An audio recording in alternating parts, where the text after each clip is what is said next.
It is day 3 apparently, according to what Seth has told me on this project.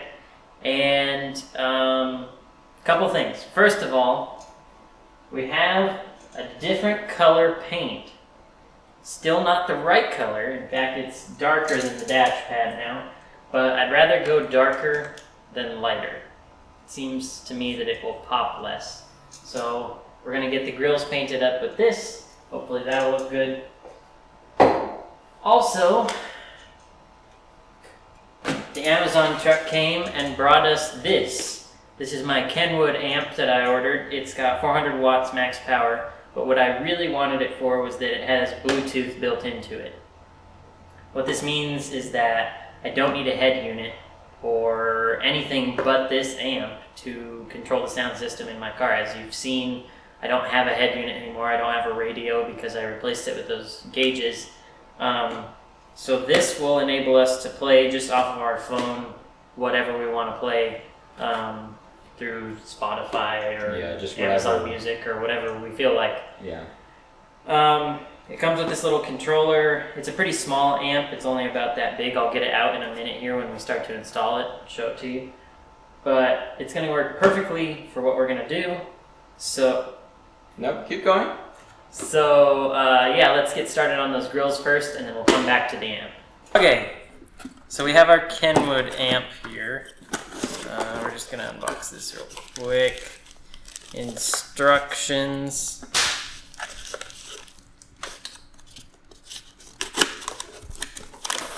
So it comes with this little thing, which the instructions say, I would assume, I don't know, I didn't read them. You're supposed to cut this into your dash. Don't do it.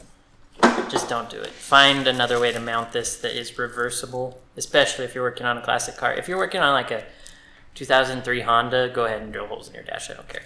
But when you're working on something that somebody else might want down the line, don't go cutting holes in your dash. You just make a nightmare for the next guy. So, I don't really know where this is going to go yet. It's pretty small. It's got what I believe is a 10.5-foot cable attached to it. So, on that car, it should reach to about the back seat. So we're going to figure out how to deal with that problem. It comes with your wiring harness for all your different stuffs. Some mounting screws. And of course the actual amplifier itself, and as you can see it is not a terribly large unit. You mount it pretty much anywhere really, underneath the seat, or as we're going to do, we're going to mount it in a little compartment in the back end of the car, kind of near the rear passenger well in the cargo bay area. So we're going to pull the car in here and kind of figure out how we're going to fit this in there effectively and get it all sorted out. So, if I break a bunch of stuff and come in here, what we have back here is this awesome little cubby. Now, the stock amplifier was mounted below said cubby, but we're going to mount it inside just to this plastic doohickey. And so I got to get the amp in here, figure out where I want it, what's going to be the easiest way to hook everything up, and then we'll get to wiring once we've mounted it.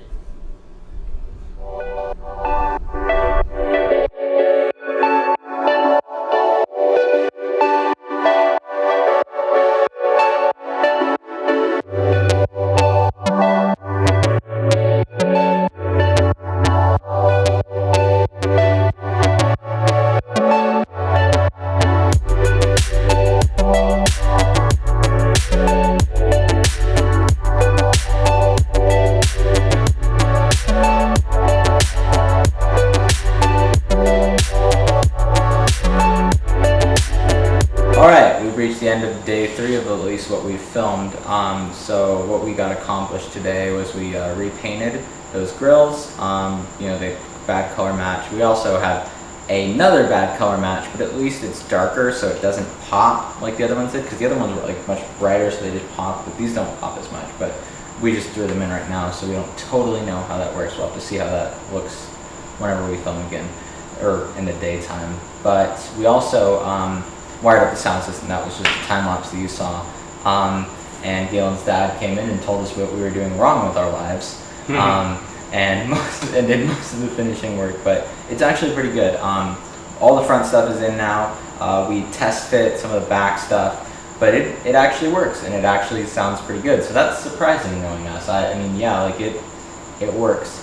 So you know, we really don't have that much left to do as far as prepping this thing goes.